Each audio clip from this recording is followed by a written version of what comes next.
आदाब, मेरा नाम डॉक्टर सुवर्चला है। मैं जीवा फर्टिलिटी सेंटर्स में साइंटिफिक डायरेक्टर हूँ। वजाइनिस्मस एक बहुत पेनफुल कंडीशन होता है जिसमें जो वजाइना का ओपनिंग होता है उसके इर्द गिर्द जो मसल्स होते हैं वो इनवॉलंटरी कॉन्ट्रैक्ट हो जाते हैं या स्पाज्म में चले जाते हैं जब वजाइनल पेनिट्रेशन होना शुरू होता है। इस कंडीशन की वजह से सेक्सुअल इंटरकोर्स होना या गायनोकोलॉजिकल एग्जामिनेशन करना या टैम्पून रखना भी मुश्किल हो जाता है, अनकंफर्टेबल हो जाता है, कई बार तो इम्पॉसिबल भी हो जाता है। इसके कॉजेज क्या हैं, सिम्टम्स क्या हैं और ट्रीटमेंट ऑप्शंस क्या हैं, यानी कि सेक्सुअल इंटरकोर्स स्पेशली जब प्रॉब्लम होता है तो इनफर्टिलिटी भी हो सकता है, तो इसके ट्रीटमेंट ऑप्शंस क्या हैं वगैरह जानने की कोशिश करते हैं। सो सबसे पहले कॉजेज में एक चीज हम बोल नहीं सकते क्योंकि बहुत कॉम्प्लेक्स है, मल्टी फैक्टोरियल है, बहुत सारे फिजिकल साइकोलॉजिकल फैक्टर्स हैं जिसके वजह से ये वजाइनिस्मस का प्रॉब्लम हो सकता है। वजाइनिस्मस फियर या एंग्जाइटी की वजह से भी हो सकता है। ये साइकोलॉजिकल फैक्टर्स में एक सबसे बड़ा इंपॉर्टेंट फैक्टर है। अगर पास्ट कुछ ट्रॉमेटिक सेक्सुअल एक्सपीरियंस रहा है तो ये जो फियर ऑफ पेन होता है, एंग्जाइटी रिलेटेड होता है, सेक्स के साथ जो रिलेटेड होता है, इसकी वजह से वजाइनिस्मस हो सकता है। कभी कभी रिलेशनशिप इश्यूज हो सकते हैं। अगर रिलेशनशिप में प्रॉब्लम रहा, कम्युनिकेशन ठीक से ना रहा, इमोशनल इंटीमेसी ना रहा पार्टनर के साथ, तो भी वजाइनिस्मस हो सकता है। तो ये हो गए साइकोलॉजिकल रीजंस। थोड़े फिजिकल फैक्टर्स भी होते हैं जैसे कि इन्फेक्शन या इरिटेशन होना। पास्ट में अगर वजाइना में कोई इन्फेक्शन हुआ या कोई इरिटेशन हुआ जिसकी वजह से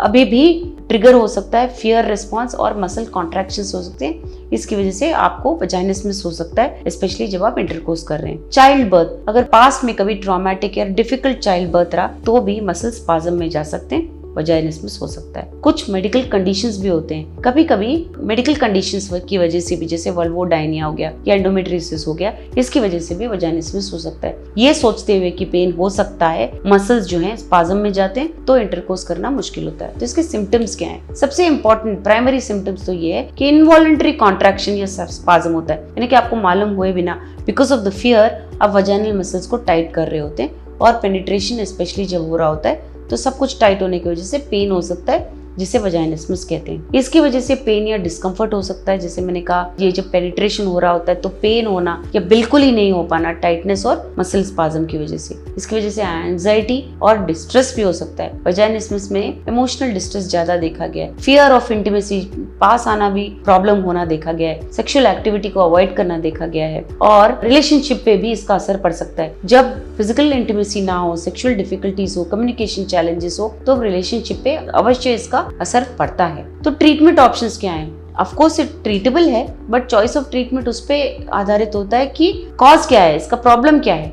तो कुछ अप्रोचेस हम देखने की कोशिश करेंगे। पेल्विक फ्लोर फिजिकल थेरेपी एक होता है जिसमें एक ट्रेन्ड फिजिकल थेरेपिस्ट आपको पेल्विक हेल्थ के बारे में बताएंगे और रिलैक्सेशन टेक्निक सिखाएंगे, थोड़े एक्सरसाइजेस बताएंगे, स्ट्रेचेस बताएंगे जिससे मसल टेंशन और स्पाज्म को कम किया जाएगा। काउंसलिंग और साइकोथेरेपी भी बहुत हेल्प करता है। सेक्स थेरेपी या कॉग्निटिव बिहेवियर थेरेपी कहते हैं। इसकी वजह से भी आपके साइकोलॉजिकल फैक्टर्स एड्रेस हो सकते हैं जिसकी वजह से वजाइनिस्मस कम हो सकता है। इसमें होता है ये है, थेरेपी में आपको एंग्जाइटी रिड्यूस करने के टेक्निक्स बताए जाएंगे, सेक्सुअल कम्युनिकेशन कैसे इंप्रूव करना चाहिए बताया जाएगा और नेगेटिव थॉट पैटर्न्स को कैसे बदलना चाहिए ये भी ध्यान में रखा जाएगा।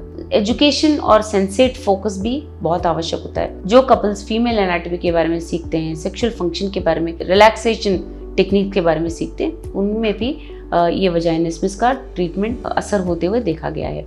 सेंसेट फोकस एक्सरसाइजेस होते हैं जिसमें कपल्स को ग्रेजुअली रीइंट्रोड्यूस किया जाता है सेक्सुअल इंटीमेसी में, जिससे वो कंफर्टेबल होते हैं और नॉन थ्रेटनिंग मैटर में फिर से क्लोज होते हैं। कुछ मेडिकल इवैल्यूएशंस भी किए जाते हैं। अगर वजाइनिस्मस कुछ फिजिकल फैक्टर्स या मेडिकल कंडीशंस की वजह से हो रहा है तो गायनोकोलॉजिकल इवैल्यूएशन आवश्यक हो सकता है, या अंडरलाइंग इन्फेक्शंस कुछ हो तो उसे भी ठीक किया जाता है। एक और थेरेपी है जिसे डायलेटर थेरेपी कहते हैं। ग्रेजुएटेड वजाइनल डायलेटर्स होते हैं जिसे जेंटली स्ट्रेच करके वजाइना में डाला जाता है, डिसेंसिटाइज करता है वो वजाइनल मसल्स को ओवर टाइम। ये थेरेपी ऑफन अक्सर पेल्विक फ्लोर एक्सरसाइजेस के साथ कंबाइन किया जाता है और काउंसलिंग के साथ इसका असर दिखता है। कई बार मेडिकेशंस भी असर दिखाते हैं, जैसे मसल रिलैक्सेंट्स हो गए या low dose tricyclic anti depressants हो गए।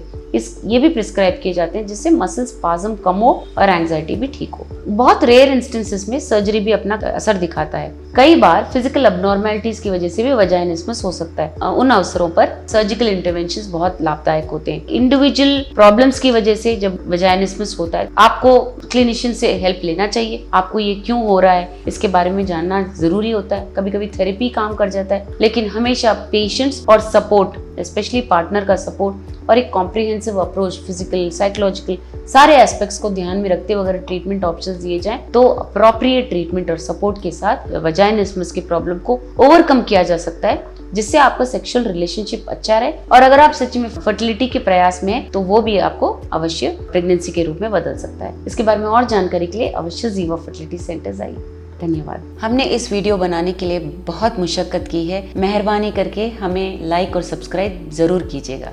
शुक्रिया।